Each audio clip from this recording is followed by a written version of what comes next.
Operation Sindoor పట్ల త్రివిధ దళాలను అభినందిస్తోంది యువతరం. పహల్గామ్ ఉగ్రదాడికి ప్రతీకారం తీర్చుకున్న సైనికులను కొనియాడుతున్నారు. ఇది కేవలం ట్రైలర్ మాత్రమేనని, మిగతా సినిమా ముందుందన్నారు.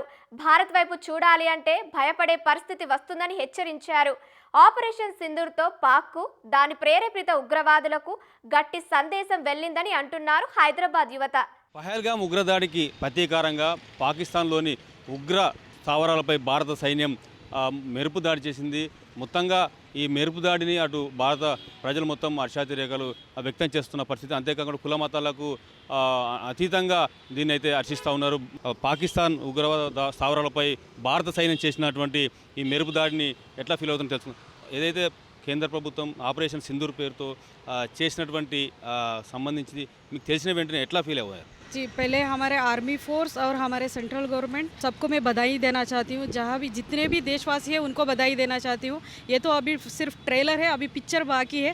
घर में घुस के मारेंगे। आज खुशी की क्षण है ये। आज जो भी हम अटैक के काउंटर दिया है, ये सिर्फ और सिर्फ अभी छोटी सी बात है। अभी बहुत आगे जाके हम बहुत बड़ा बदला लेने वाला है जी। धन्यवाद। ఆపరేషన్ భవిష్యత్తులో ఒక చరిత్రగా ఎట్లా గుర్తుపెట్టుకోవాలనుకుంటున్నారు?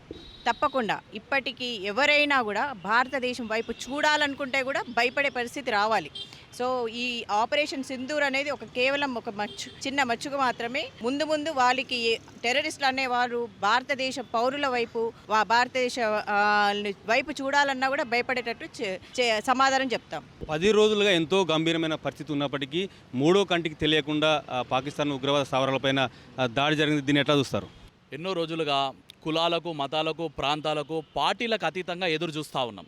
ఏదైతే భారతదేశంలో ఉన్నటువంటి సామాన్యమైనటువంటి ప్రజలపైన ఉగ్రదాడిని ఖండిస్తూ పాకిస్తాన్ మీద ప్రతీకార చర్య తీసుకోవాలని చెప్పేసి అనేక మంది మన భారత ప్రభుత్వం మీద తీసుకొచ్చినటువంటి ఒత్తిడి కావచ్చు, తీసుకొచ్చినటువంటి ప్రయత్నాలు కావచ్చు, విజయవంతమని చెప్పేసి మేమందరం కూడా ఆశిస్తున్నాం. ఏదైతే భారత ప్రభుత్వం తీసుకున్నటువంటి ఏదైతే నిర్ణయం ఉన్నదో అందరం కూడా స్వాగతిస్తూ ఉన్నాం. ఖచ్చితంగా నరేంద్ర మోడీ గారికి, ఈ భారత ప్రభుత్వానికి ఒకటి మేమందరం కూడా తెలియజేస్తున్నటువంటి విషయం ఏంటంటే, ఏదైతే ఉగ్రవాదాన్ని పెంచి ప్రేరేపిస్తున్నటువంటి ఏదైతే పాకిస్తాన్ ఉందో, ఆ పాకిస్తాన్లో ఉన్నటువంటి వ్యక్తుల మీద అందరి మీద కూడా దాడి చేయాల్సినటువంటి అవసరం ఎంతైనా ఉన్నది. మేము చేసింది యుద్ధం కాదు, మేము చేసింది ఖచ్చితంగా ఎవరైతే ఉగ్ర స్థావరాలు ఏర్పాటు చేసుకొని ప్రపంచ దేశాలని నిద్రపోనీయకుండా చేస్తున్నటువంటి వ్యక్తుల మీద ఈరోజు దాడి జరిగింది.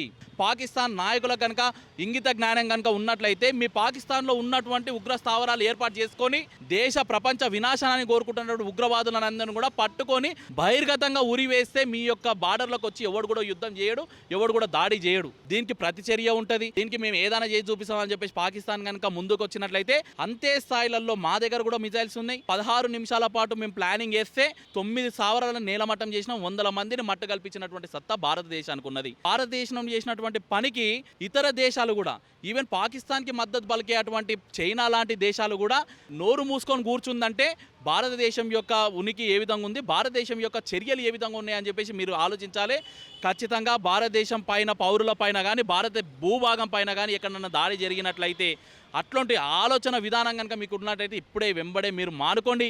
ఇక్కడ ఉన్నది నరేంద్ర మోడీ గారు, ఇక్కడ ఉన్నటువంటి భారతీయ జనతా పార్టీ నడిపిస్తున్నటువంటి నరేంద్ర మోడీ గారు ఖచ్చితంగా మీకు ప్రతిచర్యగా అంతకు మించి మీరు 20 మందిని మీరు చంపితే ఒక్కొక్క భారతీయుడు 100 మందితో సమానం. ఆ 100 మందిని చంపేంత వరకు కూడా భారత ప్రభుత్వం వెనకడుగేయదు. మేము చెప్తా ఉన్నాం, ఇప్పటికిప్పుడు యుద్ధం వచ్చినా కానీ ఒక సామాన్యమైనటువంటి ఒక పౌరునిగా భారత ప్రభుత్వానికి కావచ్చు, భారతదేశంలో ఉన్నటువంటి త్రివిధ దళాలకు కావచ్చు, అందరికీ కూడా మద్దతు తెలపడానికి మేమందరం కూడా సాయం చేయడానికి మేమందరం కూడా సిద్ధంగా ఉన్నాం. మా భారత సైనికుల యొక్క రక్తం చిందిస్తే 100 మందితో పోయి రక్తదానం ఇచ్చి ఆ యొక్క సైనికుని కాపాడుకుంటాం. అంతే ధీటుగా ఈ యొక్క ప్రపంచాన్ని వణికించడానికి ప్రయత్నం చేస్తున్నటువంటి పాకిస్తాన్ యొక్క ఉగ్రవాదులని అంతమంతించడానికి మేము ముందుకు పోతామని చెప్పి ఒక సందర్భంగా తెలియజేస్తా ఉన్నాను. దాడులను కూడా చూస్తే కనుక మనం ఎప్పుడు కూడా ఆర్మీ మీద కానీ, దేశంలో ఉన్నటువంటి పబ్లిక్ మీద కానీ ఎప్పుడు మనం దాడులు చేయలేదు. దాడులు జరిగి కూడా చాలా రోజులు జరిగింది. మనం దాడులు చేయాలంటే డైరెక్ట్గా మనం ఆర్మీ మీద చేయలేదు, అట్లాంటి నార్మల్ పబ్లిక్ మీద జరగలేదు. జరిగిన దాడులు చూస్తే కనుక ఉగ్రవాదుల మీదనే దాడులు జరిగినాయి. భారత యువత ఎట్లా ఉండాలి, ఎలాంటి పాత్ర పోషించాలని మీరు అనుకుంటున్నారు? हाँ, जिस प्रकार देखा जाए तो हर युवाओं को जागरूक होना होगा। जिस प्रकार पाकिस्तान से तरफ से जिस प्रकार वार हुआ है, हाँ, उनके तरफ से आज केवल हम पाकिस्तान पर वार करने का मकसद नहीं, सिर्फ हमारे जो वहाँ पे उग्रवादी है उनके पर हम वार करने का मकसद है। और जो उन्होंने पर्टिकुलरली हिंदू बोल करके हिंदू के लिए टारगेट करने के जो मारने का प्रयत्न किया है, हाँ उसको पूर्ण रूप से उनके जितने भी स्पॉट्स है आतंकवादी के 9 स्पॉट्स उसको पूरा मिला करके जो हम टोटली कम्प्लीटली टारगेट के साथ करें। हमारा मकसद सिर्फ के पाकिस्तान के सामान्य लोगों के ऊपर वार करने का मकसद नहीं, हमारा सिर्फ मकसद सिर्फ ये क्या है बोले तो जो कुछ भी आतंकवादी है जो यहाँ पे भारत में घुस करके जो अपने भारतवासियों के ऊपर जो हत्या करने का प्रयास कर रहा है उन सभी के लिए है। और आज जो भी युवा है आप सबको जागरूक करना होगा। इनकेस अगर आगे बढ़ते समय में अगर आगे बढ़ते हुए अगर वार भी बढ़ने की क्षमता है तो हम सब मिलकर के साथ ठहरेंगे और जब तक मोदी जी है हम उनके साथ में ठहर करके हम आगे भी हमारा और कंटिन्यू करने का प्रयत्न करेंगे हम। మొత్తంగానైతే భారత సైన్యం ఉగ్రవాదులకు సంబంధించిన స్థావరాలపై దాడి చేయడం చాలా సంతోషకరం. ఏదైతే పహల్గామ్లో మహిళల బొట్లను ఏ విధంగా ఉగ్రవాదులు తుడిచిపేశారో అదేవిధంగా ఆపరేషన్ సింధూర్ కూడా ఉగ్రవాదులను అంతం చేసిందని కూడా చెప్తా ఉన్నారు. కెమెరా పర్సన్ పురుషోత్తంతో జ్యోతి కిరణ్, ఈటీవీ న్యూస్, హైదరాబాద్.